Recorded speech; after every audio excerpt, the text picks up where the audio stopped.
बिस्मिल्लाहिर्रहमानिर्रहीम। अस्सलाम वालेकुम। मैं हूं इब्रार हुसैन अस्तूरी और नाजरीन, सुप्रीम कोर्ट से तहलका खेज़ खबर लेकर आपकी खिदमत में हाजिर हूं। चीफ जस्टिस काजी फ़ाइज़ ईसा और हुकूमत की मुश्किलात में मज़ीद 15 दिन के लिए कमी आ गई है। सुप्रीम कोर्ट के अहम जज अमेरिका पहुंच गए हैं और जिससे काजी फ़ाइज़ ईसा को ख़तरा था, हुकूमत को ख़तरा था, वो जज अमेरिका पहुंच गए हैं। और उस हवाले से तफसीलात, ये कौन से जज हैं और इसकी अहमियत क्यों है, ये तफसीलात आपके सामने रखूँगा। इसके साथ साथ चीफ जस्टिस काजी फ़ाइज़ ईसा की जो एक्सटेंशन का मामला है वो दोबारा सर उठाने लगा है, क्योंकि हुकूमत की जानिब से मौलाना फजल रहमान से जो अचानक मुलाकातें हो गई हैं, उसके बाद कुछ आइनी तरामीम पार्लियामेंट के अंदर जुडिशरी के हवाले से, जुडिशल पैकेज के हवाले से जो अफवाहें गर्दिश कर रही हैं, उसके बाद एक्सटेंशन की बातें दोबारा से सर उठाने लगी हैं। ये कुछ दिन जो मैं ही आपको बताया, दो अहम मुलाकातें हुई। ख़ास तौर पर सदर ममलिकत आसिफ अली ज़रदारी की जानिब से मौलाना फजल रहमान के घर आमद हुई, उनको पिस्तौल का तोहफ़ा दिया गया और उन्हें मनाने की कोशिश की गई। और हमारे ज़राए के मुताबिक ज़रदारी ने उन्हें दावत दी हुकूमत में शामिल होने के लिए। फिर उसके बाद जब शायद बात नहीं बनी, मौलाना फजल रहमान ने शायद कोई ग्रीन सिग्नल नहीं दिया, तो फिर नवाज़ शरीफ भी उनके मुलाकात की। और फिर मुलाकात आपने देखा कि कुछ चीज़ें साजगार बने। यूँ लग रहा है कि मौलाना फजल रहमान ने ताहा नहीं दिया, लेकिन मौलाना फजल कायदा तौर पर आसिफ और शहबाज हुकूमत शामिल होने में साथ देने के लिए बहुत ज़्यादा रिक्वेस्ट की है। और इसमें क्या कुछ कंट्रोवर्सीज़ हैं, क्या कुछ यहाँ जारी, उसकी तफसीलात में रखूँगा। कहते हैं सबसे पहले काजी फ़ाइज़ ईसा की, जिनकी मुश्किलात में 15 दिन के लिए कमी आ गई है। उसकी वजह यह है कि चीफ जस्टिस काजी फ़ाइज़ ईसा के बाद जो सीनियर जज हैं जस्टिस मंसूर अली शाह, आजकल हुकूमत और काजी फ़ाइज़ ईसा की आंखों में खटकते हैं। उसकी वजह क्या है? क्योंकि उन्होंने चीफ जस्टिस बनना है। काजी फ़ाइज़ ईसा की को एक्सटेंशन देने न देने के मामले पर हुकूमत इस वक्त तज़ब्ज़ुब का शिकार है। अगर इस हवाले से काजी फ़ाइज़ ईसा का सुप्रीम कोर्ट के अंदर इस वक्त जो दो ग्रुप हैं, एक काजी फ़ाइज़ ईसा का, एक मंसूर शाह का ग्रुप इस वक्त बहुत ज़्यादा तगड़ा हो चुका है। ख़ास तौर पे पीटीआई की मकसूद नशस्तों से मतलब जो केस का फैसला आया था 12 जुलाई का, उसके बाद जस्टिस मंसूर अली शाह बहुत पावरफुल हो चुके हैं सुप्रीम कोर्ट में। और ये समझें, वो एक मुहावरा आजकल इस्तेमाल किया जा रहा है, ज़ालिमों काजी जा रहा है, शाहजी आ रहा है। तो लग यूँ रहा है कि काजी साहब जा रहे हैं और मंसूर शाह साहब यानी शाहजी आ रहे हैं। तो इस हवाले से बड़ी कयास सलाइयाँ इस वक्त भी मौजूद हैं। और लेकिन ये जो 12 दिन जैसे मंसूर शाह साहब अमेरिका में रहेंगे, 15 दिन, इस दौरान कोई बड़ी गेम हो सकती है। इस हवाले से बहुत ज़्यादा जो है वो अफवाहें भी गर्दिश कर रही हैं। और ख़ास तौर पर आपको पता है कि पीटीआई की जब मकसूद नशस्तों का मामला आया चीफ जस्टिस काजी फ़ाइज़ और जस्टिस मंसूर शाह के बाद, उसके बाद इख्तिलाफ़ात भी हो गए हैं, नाराज़गियाँ भी बज़ाहिरन लग रही हैं। और फिर जस्टिस मंसूर शाह ने 12 दिन अमेरिका में क़याम करना है। इस दौरान जस्टिस मंसूर शाह का जो ये अमेरिका का दौरा है, क्यों है, ये भी मैं आपके सामने तफसीलात रखने की कोशिश करूँगा। ख़ास तौर पर अमेरिका में 12 दिन वो क़याम करेंगे। और जस्टिस मंसूर शाह अमेरिका में कानून से मुतल्लिक़ एक सेमिनार है, उसमें शिरकत कर रहे हैं। जस्टिस मंसूर शाह इस सेमिनार में मुख्तलिफ़ मौज़ूआत पर लेक्चर्स भी देंगे। 16 सितंबर को बाकायदा तौर पर 12 दिन बाद वापसी है, लेकिन 16 सितंबर को जो है वो जुडिशल यानी अपने जो फ़राइज़ हैं जुडिशल, वो दोबारा से सर अंजाम देना शुरू करेंगे। लेकिन ये 12 से जाके 16 तक ये 4 दिन काजी फ़ाइज़ जस्टिस मंसूर शाह साहब क्या करेंगे, ये भी एक बड़ी तहलके खेज़ खबर है। उससे पहले आपको थोड़ा सा अमेरिका में प्रोग्राम को बताता हूँ और फिर ये भी बताऊँगा ये 4 दिन क्या करेंगे। जस्टिस मंसूर शाह अमेरिका में क़याम के दौरान आयर यूनिवर्सिटी की तकरीब सालाना जो मुनक़िद होती है, उसमें शिरकत करेंगे। और ये ग्लोबल यानी कॉन्स्टिट्यूशनल सेमिनार है। और हार्वर्ड यूनिवर्सिटी का भी इस दौरान दौरा करेंगे जस्टिस मंसूर शाह। और वहाँ पर जो प्रोफेसर हैं आसिम एजाज ख्वाजा, उनसे मुलाकात भी करेंगे, कुछ हमारा ज़राए ये बता रहे हैं। अब इस दौरे में justice Mansoor Shah South Asian law students से मुलाकात करेंगे, जिनका ताल्लुक़ पाकिस्तान से है, जो पाकिस्तानी तलबा वहाँ ज़ेर तालीम हैं, उनसे मुलाकातें करेंगे।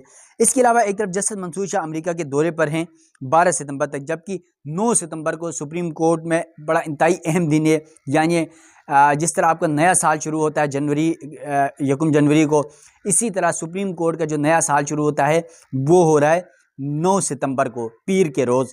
और उस तकरीब में वहाँ पर एक फुल कोर्ट तकरीब होती है।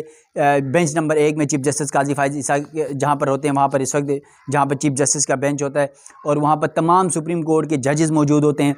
इसके अलावा अटॉर्नी जनरल, इसके अलावा जो पाकिस्तान बार हैं, सुप्रीम कोर्ट बार हैं, वकला हैं, साफ़ी हैं, बड़ी तादाद में लोग मौजूद होते हैं। वहाँ पर तकरीर होती है चीफ जस्टिस की, उसके अलावा अटॉर्नी जनरल की तकरीर होती है वहाँ पर। इसके साथ साथ पाकिस्तान बार के जो नुमाइंदे होते हैं उनकी तकरीर होती है, सुप्रीम कोर्ट बार के नुमाइंदे की तकरीर होती है। तो ये इंतहाई अहमियत का हामिल प्रोग्राम है, लेकिन इस प्रोग्राम में जस्टिस मंसूर शाह साहब नहीं होंगे क्योंकि वो अमेरिका दौरे पर होंगे। इसके अलावा जस्टिस मंसूर शाह साहब जो है जब सालाना तकरीब पर भी मौजूद नहीं होंगे और अदालती तकरीब पर भी मौजूद नहीं होंगे, तो शायद इस पर शायद उनका ये जो प्रोग्राम है उस हवाले से कहा जा रहा है कि उनको प्रोग्राम में होना चाहिए था, लेकिन ये प्लान पहले से तरतीब था और पहले से शेड्यूल था।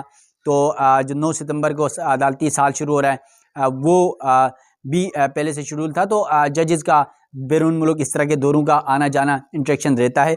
इसके अलावा इस सालाना तकरीब में चीफ जस्टिस और दीगर जज जो है वो खिताब करेंगे।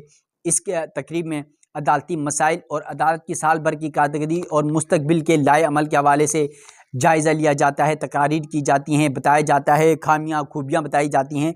ख़ासतौर पे चीफ जस्टिस बताते हैं अपनी कारकर्दगी सुप्रीम कोर्ट की। फिर जो बार कौंसल, सुप्रीम कोर्ट बार हैं या पाकिस्तान बार कौंसल हैं, वो जो हैं बताते हैं कि अदालतों में ये मसाइल हैं, इन मसाइल को हल करने के लिए ये इक़दाम होना चाहिए, माजी में ये किया गया, मुस्तकबिल में ये होना चाहिए। तो ये सारी चीज़ें वहाँ बात होती है। अब 12 को जस्टिस मंसूर शाह की जब वापसी होगी सुप्रीम कोर्ट में, वो बाकायदा काम शुरू करेंगे। तो इस दौरान हमारे ज़राए ये बता रहे हैं कि जस्टिस मंसूर शाह साहब 12 से 16 तक इन 4 दिनों में सुप्रीम कोर्ट में कोई जुडिशल वर्क नहीं करेंगे, लेकिन वो इंटरनल अपना अदालती काम ज़रूर करेंगे।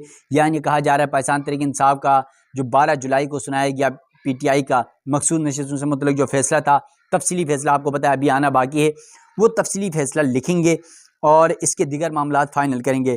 जस्टिस मंसूर शाह तफसीली फैसला लिखने के बाद दिगर जो इस बेंच के 7 जजेस हैं उनको कॉपी भिजवाएंगे, वो इस फैसले को पढ़ेंगे और फिर इस फैसले को अगर वो एग्री करेंगे, जो जस्टिस मंसूर शाह साहब की जानिब से लिखा जाएगा, अगर वो सातों जज एक्सेप्ट करते हैं, ठीक है, एग्री करते हैं, तो उस पर दस्तखत करेंगे। नहीं तो फिर दस्तखत ज़रूर करेंगे, लेकिन उसके साथ अपना इख्तिलाफी या इजाफी नोट कहा जाता है वो लिखते हैं।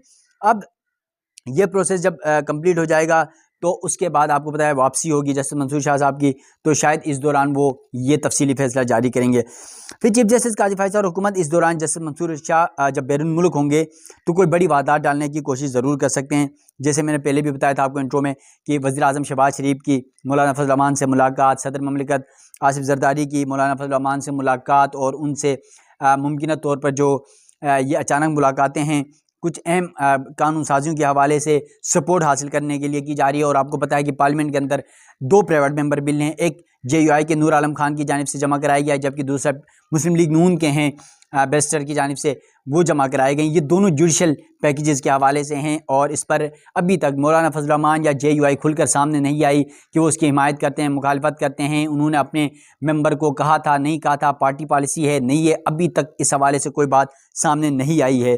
अब मौलाना फजल रहमान से वज़ीर आज़म सदर दोनों ने जो है वो हमारे ज़राए बता रहे हैं कि सपोर्ट और फेवर हासिल करने की कोशिश की है और कहा गया हुकूमत में शामिल होने की भी दावत दी गई है और कहा गया है कि कानून साजियों समेत हुकूमत का हिस्सा बने, आप हमारे दोस्त हैं, पुराने पार्टनर हैं PDM के।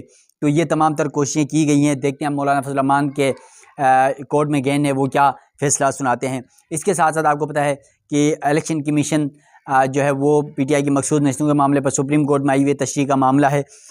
PTI की आपको याद हो तो सुप्रीम कोर्ट के फैसले के बाद इलेक्शन कमीशन ने 39 मेंबरान का नोटिफिकेशन किया बतौर PTI, लेकिन 41 का नहीं किया और कहा गया कि ये सुन्नी इत्तेहाद कौंसल के हैं और ये आज़ाद हैं, तो इनका हमें अदालत बताए कि इनके डिक्लेरेशन हम किस नाम से नोटिफिकेशन करें, हमें इसकी जो है तशरीह करके बताई जाए। तो ये मामला भी मौजूद है।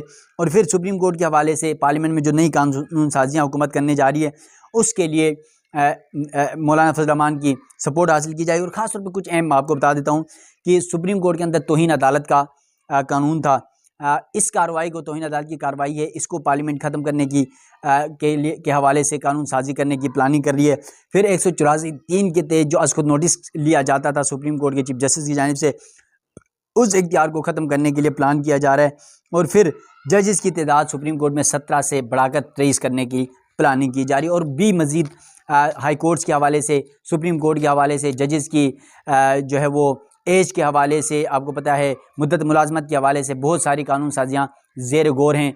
और यकीनन कहा जा रहा है कि इस अगला जो 15 दिन होंगे या 20 दिन होंगे, ये इंतहाई अहमियत के हामिल है, क्योंकि इस वक्त तक चीफ जस्टिस काजी फाइज़ ईसा साहब की रिटायरमेंट या जो एक्सटेंशन है उस हवाले से अब तक हुकूमत वैसे तरदीद कर चुकी है कि एक्सटेंशन नहीं होगी। काजी फाइज़ साहब ने भी कह दिया है कि मैं एक्सटेंशन नहीं लूँगा, लेकिन कुछ भी नहीं पता क्या कुछ होने जा रहा है। जस्टिस मंसूर शाह साहब के हवाले से भी कुछ ये कहा जा रहा है कि उनके भी मामलात तो वैसे सेटल हो गए हैं, लेकिन अल्लाह ही बेहतर जानता है कि मामलात सेटल हुए हैं या नहीं हुए हैं। लेकिन जस्टिस मंसूर शाह साहब से इस वक्त हुक्मरान इत्तेहाद को खौफ है कि वो जिस तरह PTI के उन्होंने मकसूद नशस्तें दी, इस तरह अगर मुस्तकबिल में भी काजी फाइज़ साहब की पॉलिसी को अगर वो आगे लेकर नहीं चलते हैं तो उनके लिए मसाइल दरपेश हो सकते हैं। तो देखते हैं, ये 15 दिन इंतहाई अहमियत के हामिल हैं। 16 को जस्टिस मंसूर शाह साहब भी होंगे, और फिर 9 वाला भी हम आपको बताएंगे सुप्रीम कोर्ट के कमरा अदालत में, जहाँ पर ये तकरीब होती है, वहाँ पर मैं खुद मौजूद होऊंगा इंशाल्लाह। तो उसके हवाले से भी तफसीलात आपके सामने उसी दिन बताऊँगा, क्या कुछ हुआ, जजेस के क्या तासुरात हैं, जजेस क्या कहते हैं। बहुत सारे हमारी गुफ्तगू होती है, बातचीत होती है, सवालात होते हैं, गपशप होती है चाय के टाइम ख़ास तौर पे। तो वो तमाम तफसीलात आपके सामने इंशाल्लाह रखने की कोशिश करूँगा। तो 15 दिन आपने भी नज़र रखने हैं, ख़ास तौर पे अदालत और पार्लियामान के अंदर बहुत कुछ हलचल मचने वाली है। तो नाज़रीन, अपने मेज़बान इब्रार हुसैन अस्तरी को इजाज़त देने से पहले मेरे यूट्यूब चैनल को लाजमी सब्सक्राइब कीजिएगा, बेल आइकन ज़रूर दबाएगा, जो भी रोज़ाना की बुनियाद पर नई वीडियोज़ मैं करता हूँ वो आप तक पहुँच सकें। तो अल्लाह हाफिज़।